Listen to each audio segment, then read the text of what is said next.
"Hey, that's my breeding subject," she shouted after the alien women's army stormed my house. The night had been quiet, almost unnaturally so. I had been sipping lukewarm coffee in my cramped living room, the soft hum of the city outside my window the only sign of life. The hum was interrupted abruptly by the shattering of glass. I barely had time to register the sound before a dozen figures burst through the front door. They were tall, impossibly elegant, and terrifyingly uniform. Alien women, their armor gleaming faintly under the dim light, their eyes glowing a soft violet. I froze, my heart hammering. Weapons I couldn't even name were raised toward me, and I realized this was no random break-in. "Hey, that's my breeding subject," one of them screamed, her voice cutting through the chaos like a whip. She was taller than the others, with silver hair cascading over her shoulders, and the sheer authority in her tone made the room tremble. I opened my mouth to explain anything, but the words died in my throat. My so-called breeding subject. That was me. Somehow I had been chosen. The leader of the alien army strode forward, her boots clicking against the wooden floor. "Step aside, human," she commanded. "He belongs to us." I don't know what you're talking about," I stammered, backing toward the wall. The aliens ignored me, scanning the room with predatory precision. I caught glimpses of their weapons.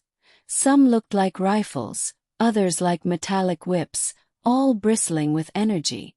The room shook as they advanced, and instinctively, I reached for the baseball bat leaning in the corner. It wasn't much, but it was all I had. The nearest alien lunged forward, and I swung with all my might. There was a loud metallic clang as my bat hit her armor, and for a moment she faltered. But only for a moment. The leader growled, a sound that made my skin crawl. "Stop wasting time. He is vital to our species." Vital to their species. My mind raced, trying to make sense of the nightmare. I'd heard rumors of alien breeding programs, secret experiments, but I never thought I'd be the target. Panic surged through me, but so did something else. Defiance. I wasn't going to go down without a fight. I bolted for the back door, hoping to escape into the alley behind the house. The alien women were faster, moving in perfect synchronization. One grabbed my shoulder, lifting me off my feet as if I weighed nothing. I kicked, screamed, and struggled, but her grip was unyielding. "Please," gasped. "I'm just human." "That's why he's perfect," the leader said, her voice dripping with satisfaction. "We need his genetics. They are rare." I didn't even know how to respond. Genetics. Rare. It was surreal, terrifying but surreal. And then, in the chaos, something clicked. If I was going to survive, I needed to turn their confidence against them. I remembered the old service elevator at the back of the building. If I could reach it, I might just be able to trap them or at least slow them down. Summoning every ounce of courage, I twisted free from the alien's grip and sprinted toward the elevator shaft. They pursued, of course.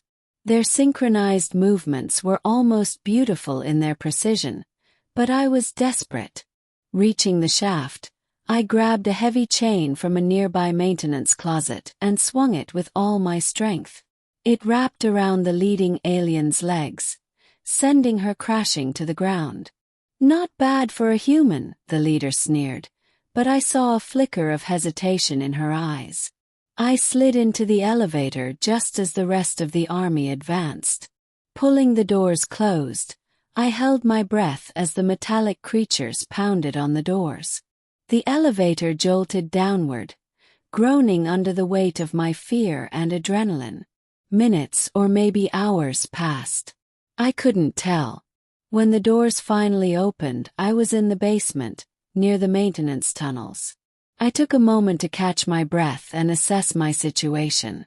The alien army would regroup, no doubt, But at least I had bought myself some time. I needed a plan. There had to be a way to communicate with them, to reason, to trick them. My eyes fell on the control panel for the security system. If I could override it, I might be able to lock them inside the house. My fingers flew over the buttons, hacking into a system I barely understood, praying the aliens hadn't anticipated this move. The house above me erupted in chaos as the aliens tried to break through the now locked doors.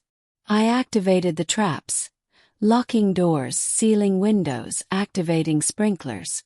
The army shrieked in frustration. That single moment of triumph, small though it was, fueled my determination. Hours later, the alien leader stood at the front door, her glowing eyes narrowed. "You are clever, human. But cleverness won't save you forever." I wiped the sweat from my brow and straightened my back. "Maybe not," I admitted. "But cleverness buys me time. And time is all I need." Her lips curled into a hint of a smile, almost amused. "Impressive. Perhaps there is more to you than we realized. But know this. The day will come when you belong to us.